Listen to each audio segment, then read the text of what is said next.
Man बंटाई Boruto का chapter 77 आ चुका और मैं बता नहीं सकता, ये चैप्टर पूरा फायर है दोस्तों, पूरा फायर। मतलब लिटरली मेरे तो झांटे चल, मतलब यार नारुतो एनिमे को आप देखिए जाके, पूरा ट्रैश कर दिया उसको। और एक तरफ ये नारुतो का जो चैप्टर 77 है, ये 9 आउट ऑफ 10 का रेटिंग डिजर्व करती है दोस्तों मेरी तरफ से। बोरुटो का जो पहला एपिसोड था उसमें हमें दिखाया गया था कि मैं तुम्हें वहां भेजूंगा जहाँ पे मैंने लॉर्ड सेवेंथ को भेजा है। तो वो जो डायलॉग था दोस्तों, वो अब जाकर कहीं ना कहीं सेंस बना रहा है। और हाँ, टाइम स्किप काफी नजदीक है, मुझे लगता है कि नारुतो मरने वाला है। तो बस 5 मिनट का टेंशन मुझे दे दीजिए, मैं आपका टेंशन का भूखा हूँ। मेरे चैनल को सब्सक्राइब करें, कमेंट करें नीचे और शेयर करें मेरे वीडियो को, इससे मुझे मोटिवेशन मिलती है। क्योंकि नारुतो फैंस सिर्फ एक नारुतो फैंस नहीं है, वो खुद में ही एक रिलीजन है। तो इसी बात पे कमेंट करेगा #पनिश मी डैडी नारुतो।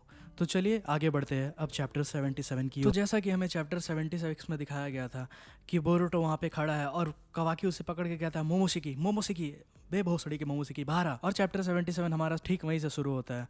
तो अब आगे तो बोरुटो हमारा कहता है कवाकी मेरा कॉलर छोड़ो, लेकिन हमारा कवाकी द रियल गीगा चैड कहता है नहीं, मोमोशिकी भोसड़ी के बाहर आ। और ये सुनते के साथ बोरुटो बोलता है कि तुम ये क्या कर रहे हो।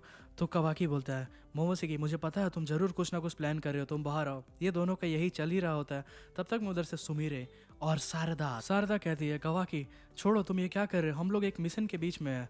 कवाकी तुरंत उसे कहता है शारदा तुम बीच में मत पड़ो, तुम नहीं जानती हो कि ओत्सुकी के मन में क्या चल रहा है। वो कभी कोई मिशन नहीं देखता है, वो सीधा अटैक करता है। और ये देखते के साथ हमारा सिकामारू समझ जाता है कि कवाकी किस डायरेक्शन में जाने वाला है। और उतने में हमारा सिकामारू उसे कहता है कवाकी तुमने जब लास्ट टाइम ये किया था, क्या तुम्हें लॉर्ड सेवेंथ का वो रिएक्शन याद नहीं था कि वो बेचारे टूट चुके थे पूरा। तो कवाकी उतने में ही बोरुटो को पटकता है ज़मीन पे और वहाँ से जाने लगता है। बोरुटो से पूछता है कवाकी तुम कहाँ जा रहे हो। तो कवाकी कहता है कुछ नहीं, बस जा रहा हूँ सुट्टा मारने। बोरुटो कहता है कि भड़वे कवाकी ये एक इम्पॉर्टेंट मिशन है, तुम इसे ऐसे अवेंडेंट करके नहीं जा सकते। तो कवाकी बोलता है मुझे छोड़ दो अकेला और मेरे पीछे मत आना, वरना दूंगा तुम्हारे जी में अपना। और इतने में ये दिखाया जाता है कि हमारा शिकामारू कहता है सेंसरी टीम से हे सेंसरी टीम तुम प्लीज़ कवाकी का पता लगाओ। और सेंसरी टीम कवाकी का पता नहीं लगा पाती है दोस्तों। वो बोलते हैं कि कि कवाकी अपना चाकरा इरेज कर चुका है। और इतने में ही हमारा सिकामारू फिर बोरुटो से कहता है हे बोरुटो तुमने एक बार जंगल में उसका पता लगाया था, क्या तुम फिर से उसका पता लगा सकते हो। बोरुटो कहता है कि मैं उसे महसूस तो कर पा रहा हूँ, लेकिन मैं उसका एग्जैक्ट लोकेशन पिन नहीं कर सकता। तो भाई किस बात की पावर ये। और यहीं से फिर बोरुटो निकलता है और वो जाता है मित्सुकी के पास।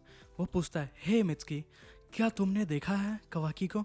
मित्सुकी बोलता है नहीं मैंने नहीं देखा। और इतने में हमारा बोरुटो समझ जाता है कि कवाकी ज़रूर सुकुना हिकुना यूज़ करके एंटमैन एंड द वॉस्प बन चुका है और यहाँ से फरार हो गया है। और इतने में ही हमारे भाभी जी एडा की भी एंट्री होती है और साथ ही साथ भोसड़ी वाला डायमंड भी रहता है। तो बोरुटो उनको बोलता है हे क्या चल रहा और अब तुम लोग कहाँ जा रहे हो, ये कवाकी भी ना। तब तक मैं एडा उससे कहती है बोरुटो तुम उसकी चिंता मत करो, वो कोई छोटा बच्चा नहीं है, वो यहीं कहीं होगा। और पैनल चेंज होता हुआ दिखाया जाता है हमें मित्सुकी को, जो कि एडा को देखता है, लेकिन इस बार वो ब्लश नहीं करता है दोस्तों। इस बार वो कुछ अलग ही सस्पिशियस लुक देता है उसे। और हाँ मैं बता चाहता हूँ कि ये ज़रूर आगे कुछ ना कुछ प्लॉट ट्विस्ट होने वाला है जो कि मित्सुकी और एडा को लेके होगा। इस चीज़ पे आप गौर करिएगा और इसको याद रखिएगा। तो आगे बढ़ते हैं। और इतने में ही दिखाया जाता है कि बोरुटो बोलता है एडा से हे एडा तुम बाहर क्यों आई हो, तुम्हारा बाहर आना ठीक नहीं है, तुम्हें अंदर रहना चाहिए। और इतने में एडा कहती है बोरुटो से हे बोरुटो मैं तुम्हारे साथ नाइस बिहेव कर रही हूँ, तो प्लीज़ तुम भी मेरे साथ नाइस बिहेव करो, वरना गेट द फक ऑफ। और हाँ दोस्तों प्लीज़ लाइक कर दो और सब्सक्राइब कर दो जल्दी जल्दी, मैं ज़्यादा टाइम नहीं लूँगा। आपका रेड बटन है उसे दबा के वाइट कर दो। चलो आगे बढ़ते हैं। और एडा के मुंह से ऐसी भारी भरकम सब सुनने के बाद हमारी द रियल चैड शिकामारू की फट जाती है, क्योंकि वो जानता है ब्रो ये एडा है, इसकी अगर सटकी ना तो ये कोनोहा विलेज को बर्बाद कर देगी। विलेज अगर शांत है तो बस इसी की वजह से है। तो बोरुटो प्लीज़ इसकी गांड में उंगली ना। तो बस यहीं से हमारे चैप्टर का पार्ट 2 शुरू होता है दोस्तों। पैनल शिफ्ट होता है और दिखाया जाता है कि कोड बैठा हुआ है इशिकी के डायमेंशन में, जो कि हाँ ऑब्वियसली अब इशिकी का डायमेंशन नहीं रहा, वो अब कोड का है। और बग उससे कहता है हे कोड तुम्हारी ये जो टेंटल आर्मी है ये काफ़ी डरावनी लग रही है यार, मुझे माल फूकने के बाद भी मुझे डर लग रहा है। और कहता है हे कोड तुम्हारी ये जो क्लॉ ग्रिप्स है ये कितने हैं। तो भाई मतलब जो ये हमारे टेंटल की आर्मी दिखाई जा रही है हमको, उसका नाम हमें रिवील कर दिया गया है। उसका नाम है क्लॉग रेप्स।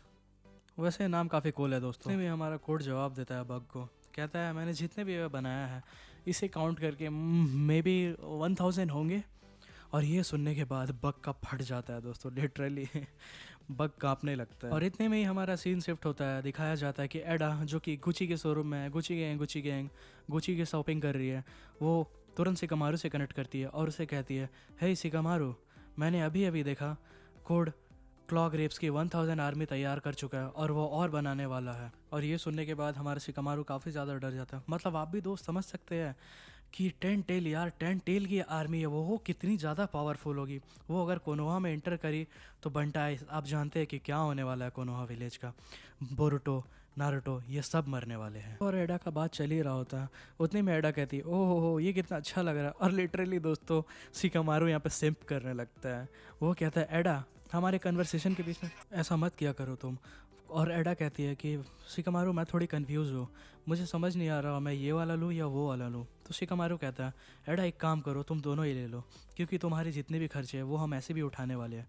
और ये सुन के लिटरली हमारी एडा काफ़ी खुश हो जाती है दोस्तों, और वो हर लड़की की तरह लाइक माई एक्स शॉपिंग करने लगती है। फिर सीन शिफ्ट होता है हमारी बोरुटो की ओर, जो कि काफ़ी लेफ्ट ओवर फील कर रहा होता है वहाँ पे, और उसके साथ डायमॉन भी होता है। वो दोनों बात कर रहे होते हैं। बोरुटो कहता है, यहाँ पे तो सिर्फ लड़की लोगों का काम धाम चल रहा है, मैं बोर हो चुका हूँ इस चीज़ से। तो इतने में डायमॉन कहता है कि हाँ बोरुटो तुम्हें होना भी पड़ेगा, क्योंकि तुम काफ़ी ज़्यादा अनपॉपुलर हो, तुम मेरे ज़्यादा पॉपुलर नहीं हो, यू नो, तुम एक ट्रैश हो, बस एक ट्रैश टट्टी। और हाँ मैं ये लिख के दे सकता हूँ कि ये जो डायमंड बोकाचोदा है इसने हमारे बोरुटो का अभी तक ओपनिंग सीन नहीं देखा है और ना ही मांगा रीड किया, इसलिए वो बोरुटो को अनपॉपुलर कह रहा है। तो अब बढ़ते हैं आगे। और ये सब चल रहा है दोस्तों, इतने में ही हमारा डायमंड जो कि चार्ज करता है हिमावारी की ओर और उसे एक पंच मारने जाता है और अचानक से वहीं रुक जाता है। और वो कहता है कि तुम ये डॉज, तुम्हारे जैसे लोगों के लिए ये डॉज करना काफ़ी आसान था, लेकिन तुमने डॉज क्यों नहीं किया इसे।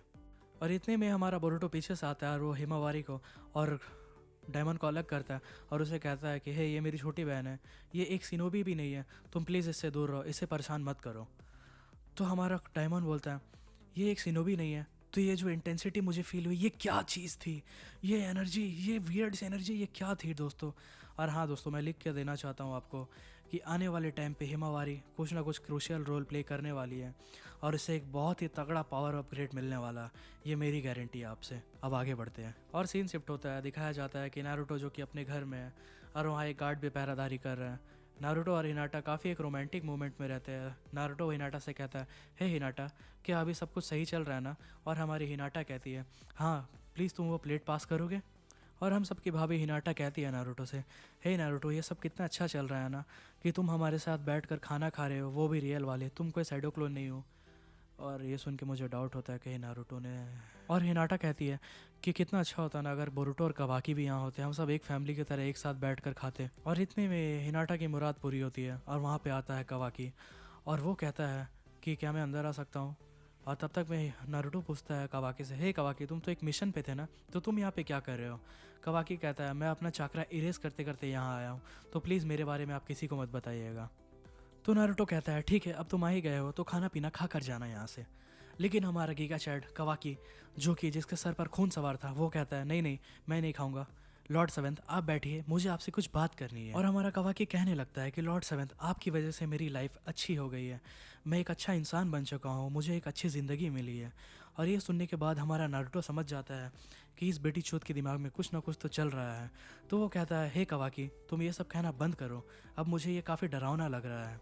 और हाँ दोस्तों ये सच में काफ़ी डरावना होता जा रहा है, क्योंकि ये हमें दिखाया जा रहा है सीन जो कि आप अगर याद करेंगे तो नारुतो में भी हमें ऐसा ही कुछ दिखाया गया था सास्के और इताची के बीच।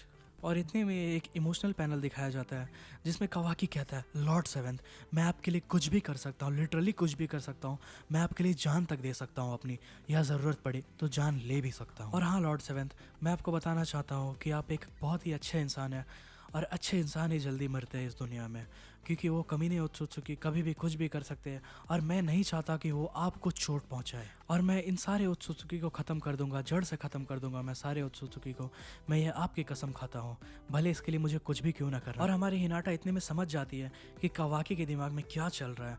हिनाटा आकर कहती है, हे कवाकी बोरुटो तुम्हारा भाई है, तुम ये क्या कहना चाह रहे हो? और कवाकी कहता है, लॉर्ड सेवेंथ, क्या आप जानते हैं जब बोरुटो जिंदा बचा तो मेरा रिएक्शन क्या था? कि मैं फेल हो गया अपने मिशन पे। और इतने ही सुनते के साथ हिनाटा एक थप्पड़ लगाती है कस के कवाकी के सर पर। और इतने में हमारे हिनाटा कहती है, हे कवाकी, क्या तुम पागल हो चुके हो? बोरुटो तुम्हारा भाई है, तुम ऐसा सोच भी कैसे सकते हो? और कवाकी कहता है, आपको जो कहना आप मुझे कह सकते हैं, लेकिन ये उत्सुत्सुकी सब मिलकर कुछ ना कुछ तो खिचड़ी पका रहे हैं और मैं ये पता करके रहूँगा। और इतने में ही सीन शिफ्ट होता है और दिखाया जाता है नारुतो काफ़ी गुस्से में कहता है कवाकी से, हे कवाकी, तुम बोरुटो को मारने से पहले मुझे मारना होगा, क्योंकि मैं बोरुटो को डेथ को अलाउ नहीं करता। और तब तक में कवाकी एक पोर्टल खोलता है और हिनाटा और नारुतो को उसमें सील कर देता है और कहता है, एक बार मैं अपना काम ख़त्म कर लूँ उसके बाद आप मेरी जान भी ले। लेकिन गाइस, कैसे एक विलन बनने वाला है जो कि एक टाइम पे हमारे इताची भी बने थे। इताची और सास्के, यही वाला स्टोरी यहाँ पे चल रहा है दोस्तों, मैं लिख के दे सकता हूँ। और आप कमेंट करके बताइए कि आपको ये चैप्टर कैसा लगा और लाइक करिए, प्लीज़ सब्सक्राइब करिए हमारे चैनल को। तो मिलते हैं नेक्स्ट वीडियो पे। नेक्स्ट वीडियो थ्योरी रहेगी। Good bye बंटाइज।